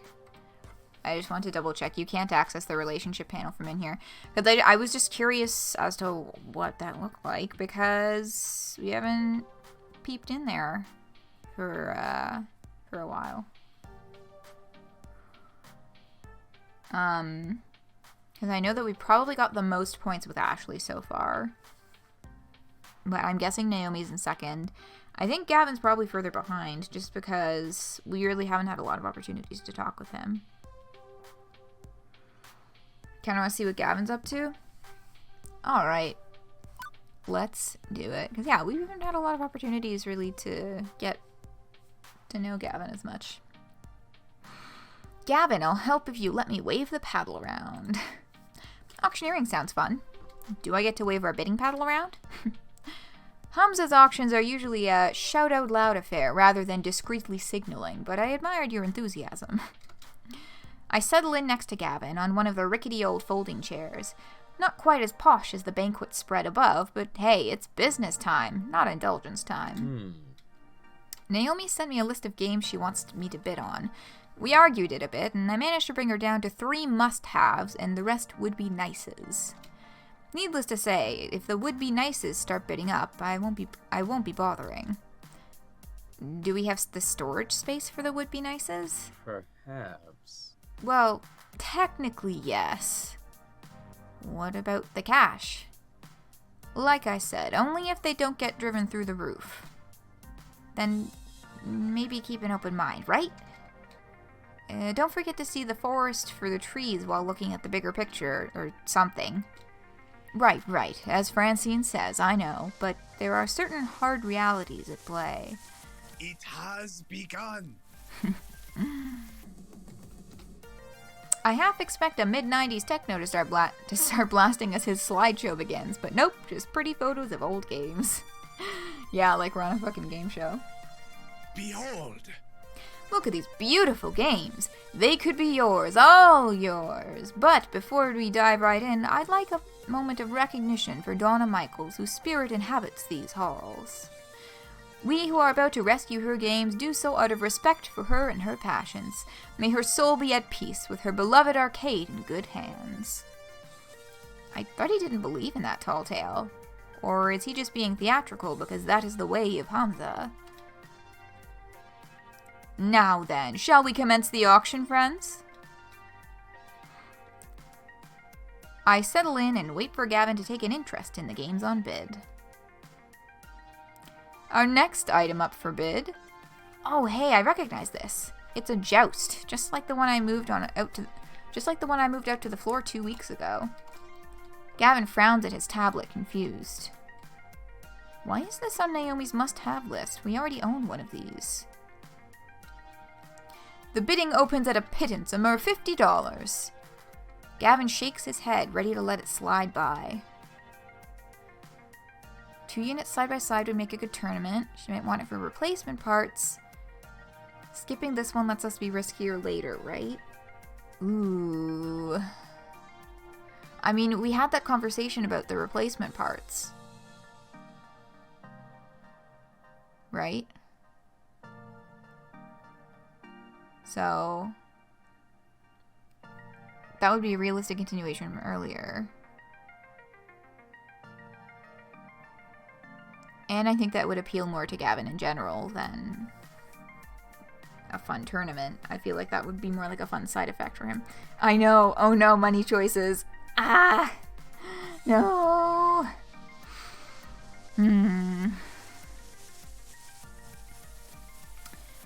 But yeah, okay. Replacement parts. Let's go with replacement parts. She might want it for replacement parts. That machine breaks down a lot, right? Well, having a spare in storage would mean not needing to buy more parts for it. Impressive. Yeah, astute, and a good reason to bid on it, I agree. Iris, give me a quick price check on the sum of all key components in a joust machine. As you wish, Mr. Cooper. Gavin's Iris? Oh my god. Interesting.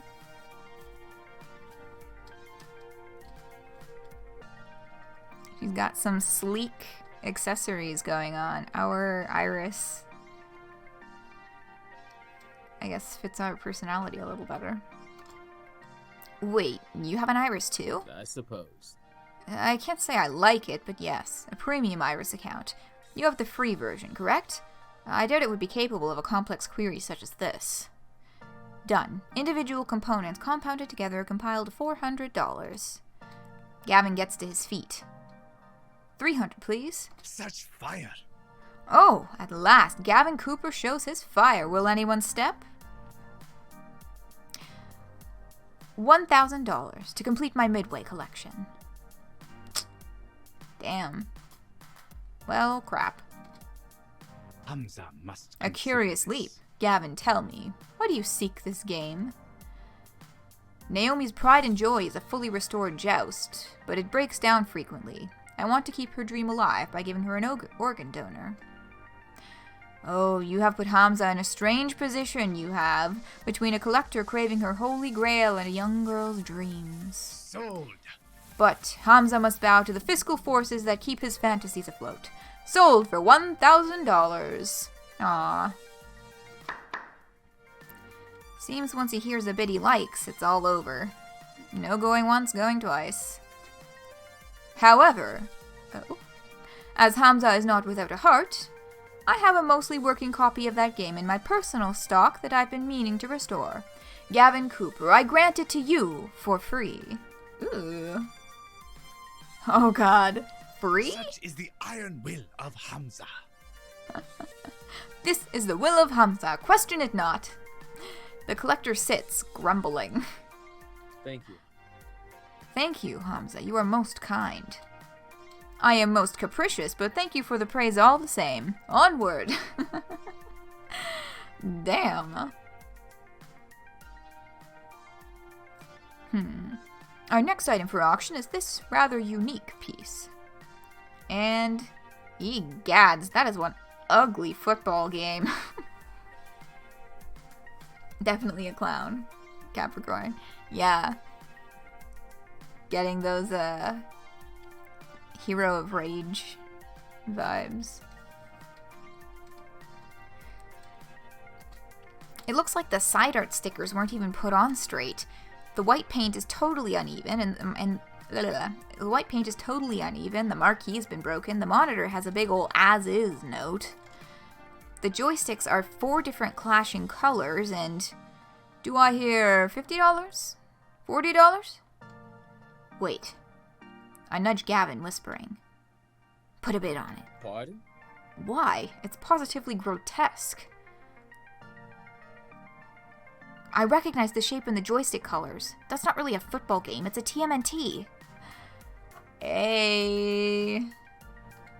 Naomi told me earlier that we need one of those. I thought they only had the crappy 2-player one, but that's definitely a TMNT at heart. Ah, it's a cheaply done conversion. No doubt some fool thought he'd get more profit off a sports game and lazily chopped it up. It'd need restoration work, granted, but... Slowly, he stands up. I suppose. I suppose I'd be willing to take it for 40. Maybe we can salvage the monitor. Good, good. All games deserve a good home, even the ugly ducklings. Are there any other bids? No? Not a one? Very well. Sold. Sold to Gavin Cooper of the Funplex. Thank you. After Gavin sits down, I could swear I spotted Hamza winking at me. Or wink at me.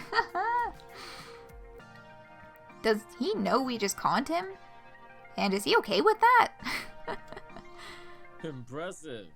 You know, Roxy, you're more knowledgeable about older arcade games than I thought you would be. Well, my parents took me to arcades all the time back when I was a kid. I had a few favorites like TMNT, Q*bert, and...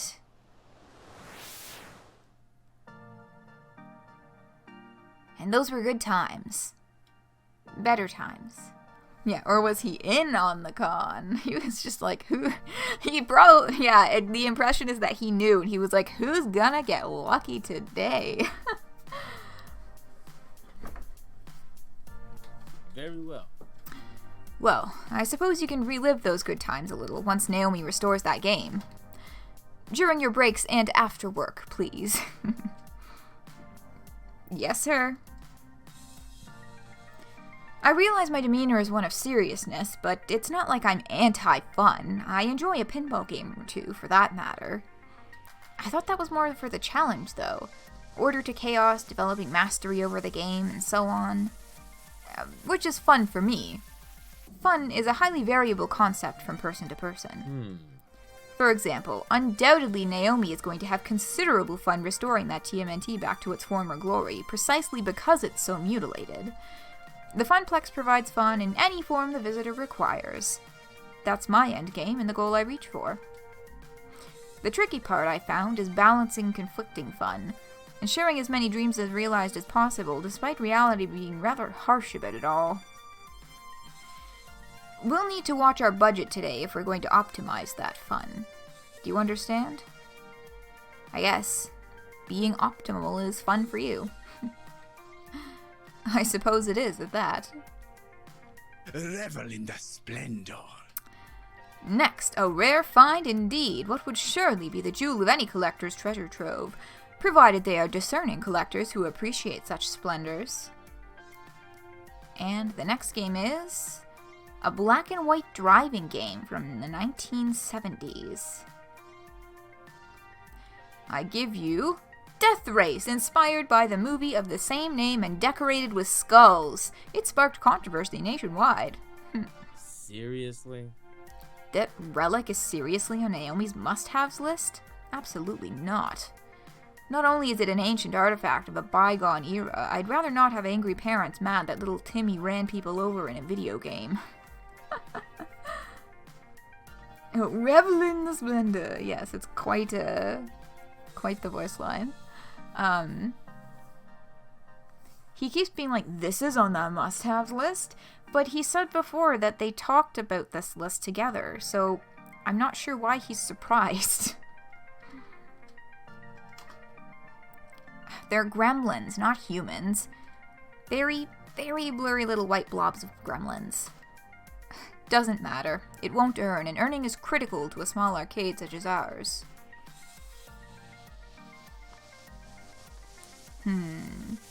So let's make the Funplex a museum of amusements. It's a part of history and important to Naomi. Or, don't we have enough money? We barely bid.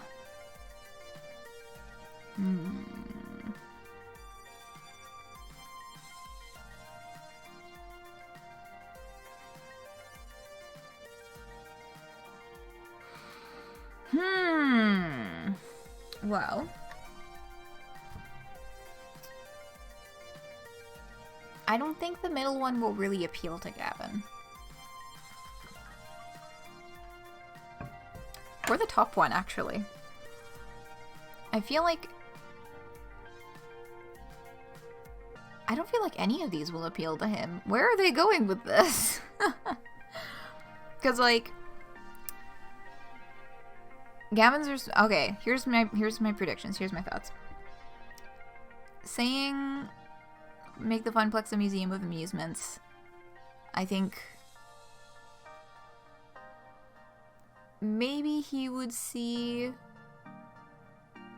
some profitability from it being rare, but probably not so much. It's part of history and important to Naomi. That's not a concrete physical reason. And I don't think that he'll bite. Don't we have enough money? We barely bid. I feel like the response would be just because we have this budget does not mean we need to spend all of it. But yeah, the basic response feels like probably the safest bet. 'Cause the other ones, I don't know.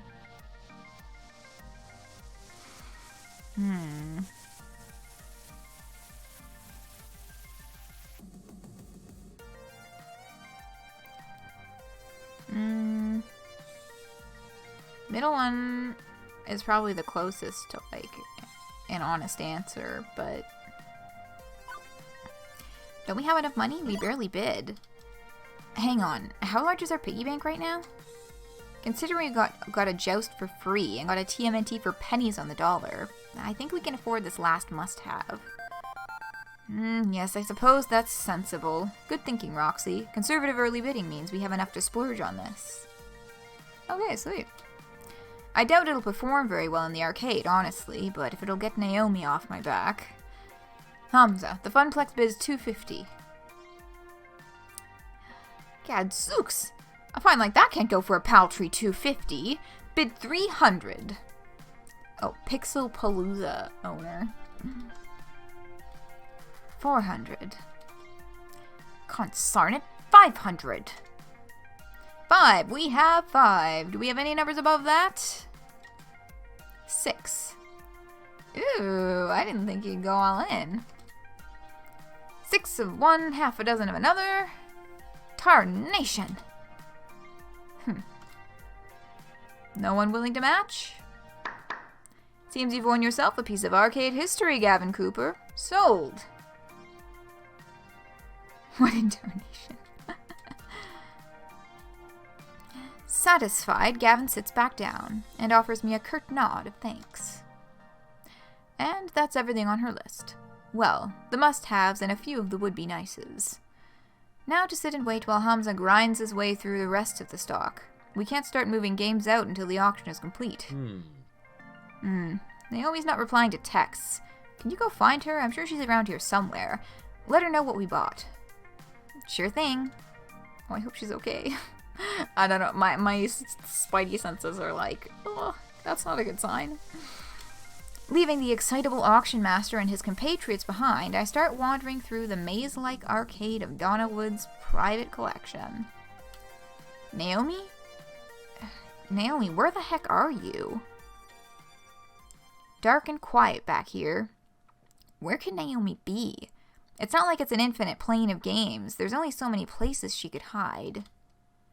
And as I walk by a game, the screen lights up. I freeze in my tracks as my hand accidentally brushes past the glowing joystick. It seems familiar, like something from a story I heard once. Ha! Oh boy, it's ghost story time. Hamza's tale.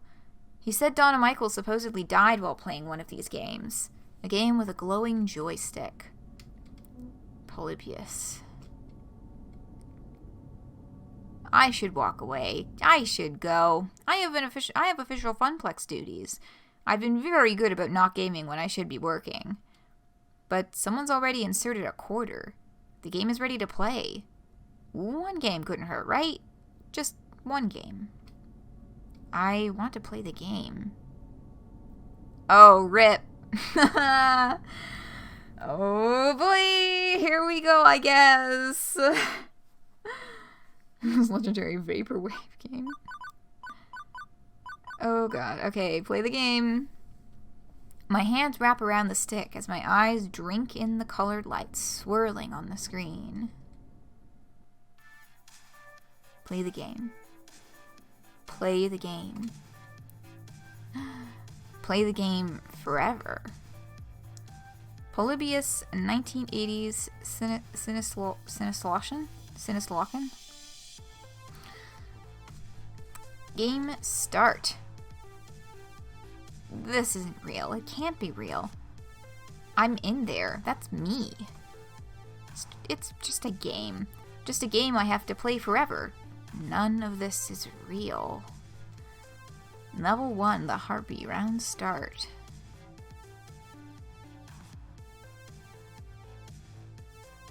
Huh. What is this? So it's calling Juniper Harpy, which is insulting. There you are. I've been worried sick. What are you doing? Out here touching strange joysticks, meeting strange people, getting into trouble? You need to stay safe, Roxy. Trust me. Believe in me. I can help you find your dreams. All you have to do is everything I tell you to do. You depend on me. You need me. And you'll always depend on me, always need me. I'll see to it by making sure I control everything in your life for your own good. Harpy used overprotective. It's super effective. That hurt. It really hurt. I'll hide the truth from you. I'll keep you away from every chance you have to better yourself. I won't let you leave me. You'll always need me. It's not real. It's not real. Harpy used yen today. The effect, it's super terrifying. Ow! Juniper, stop it. Please. You agreed I was right to hide that job opportunity at my office from you. I was right. Everything is fine. You'll never doubt me again, right? And if you do, I'll beat you until you understand. Yo, what? The game. I have to win the game. I get this feeling that if I don't win, I'll never get out of here. Something's wrong. I know Juniper's not a control freak. This isn't like her. Current health 100%. Action?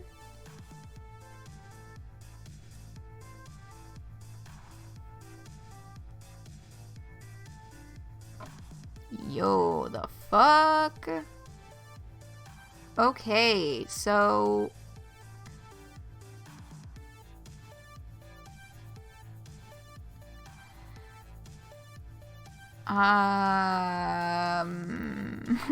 what? Pacifist route, right? Yeah.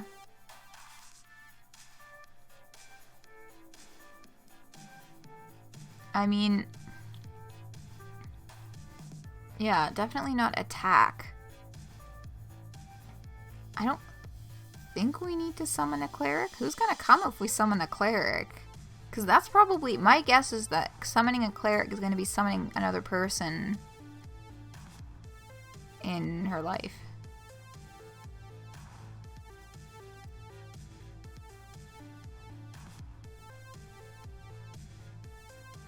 Huh.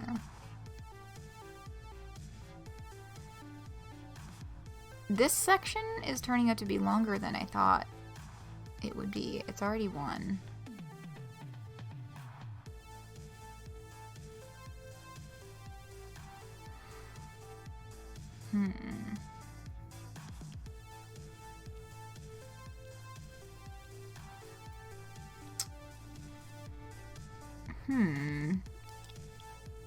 I think my best guess is that this is going to take a while. And I think we should do it all at once. So I'm going to say this section, we shall complete it in the next stream. I will save here and I'll do a review of the original. Yeah, I'll save in an empty slot. I'll try and get... I'll use this to get us caught up to just before the games start. I'll make all the same decisions. And then we'll start from the beginning again next time.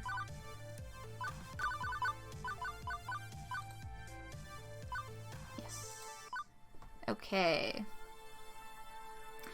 Yes, it is indeed time, and I feel like that's going to be a long segment and a real good one.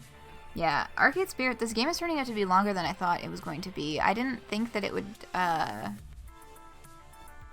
be too many parts. However, in mining the images for YouTube thumbnails, for image assets, I have discovered there are 8 chapters to this game. We are on chapter 2. This is part 4 of the stream, and we're only on chapter 2. So, I mean, I'm looking forward to exploring the rest of this game. I'm really, really enjoying it so far.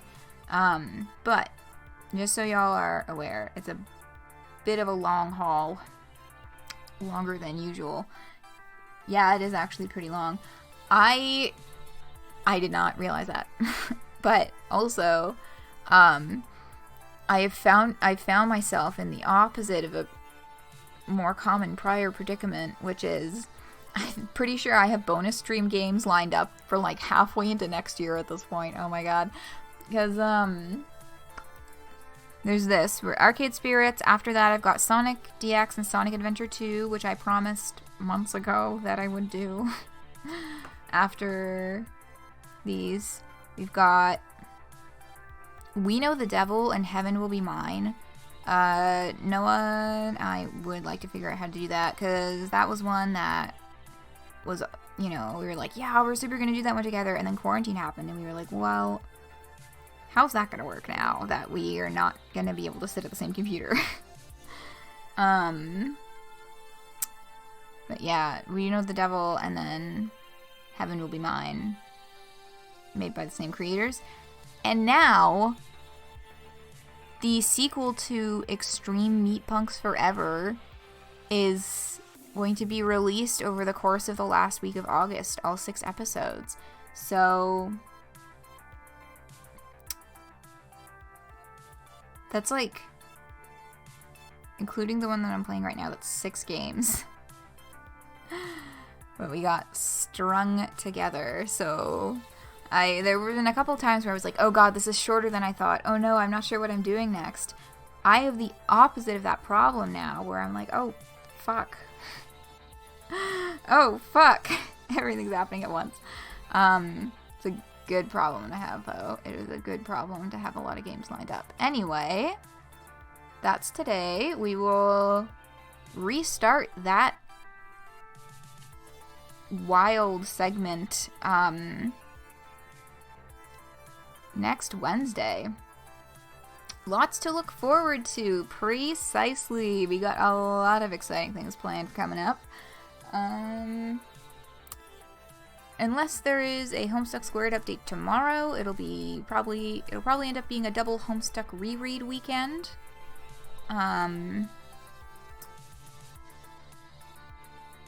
We are right. We did Jade Enter. Yeah, we're just past Jade Enter. I think we're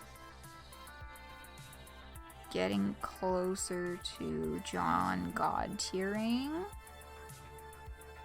as like the next kind of big event on the table. That is Homestuck Reread. Homestuck Squared if it happens. More Arcade Spirits next week, but for now, I'm gonna sign off. Gonna start Kipo Season 3 and have something to eat because I'm fucking hungry. Alright, well, I hope that you are all enjoying this game as much as I am. I'm really enjoying it so far. And I hope that y'all are having a good time as well. And have a lovely rest of your day, whatever you may be getting up to. Fingers crossed I will be seeing you all right back here for more Homestuck stuff or more Arcade Spirits. Absolutely my pleasure, Corincio. Thank you so much for coming out. Thanks so much for your participation. Good conversation. Alright, with that, shall bid you adieu, and I will see you around.